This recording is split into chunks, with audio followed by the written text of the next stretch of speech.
Good afternoon. Good afternoon. The word for the day is called flesh.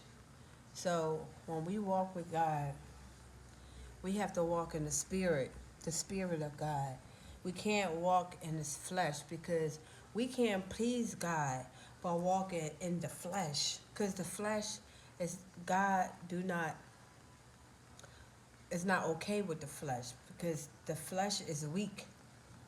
That's why people have to be strong and be able to resist the devil and temptation. Because if you resist the devil, then the devil will flee. So we can't be tempted. God is not allowing. If we really strong and walking with God, we can't be tempted because God ain't tempted.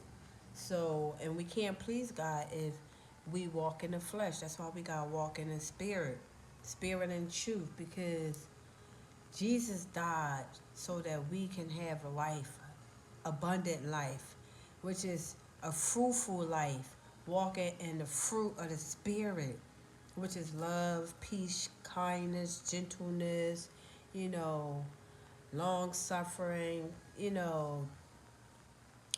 love, self control that a lot of people don't have, self control, and the list goes on and on. So, walking with God is really like a process. It's really like steps to stripping things that you really no longer need in your life. So, and God know who belongs to him and who don't belong to him. So that's why you have to, turn your head from, temptation, lust, sex, I guess fornication, all that stuff is a sin in God's eye. When we walk with God, we have to walk in spirit. We have to strip everything of the worldly things in order to please God, to hear God in the spirit, because you can't be of the world and walking with God at the same time, because you can't serve two masters.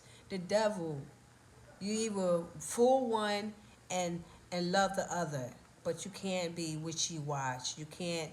You can't be lukewarm. This ride, walking with God in the spirit, is only for the strong. It's definitely not for the weak. And that's the word for the day.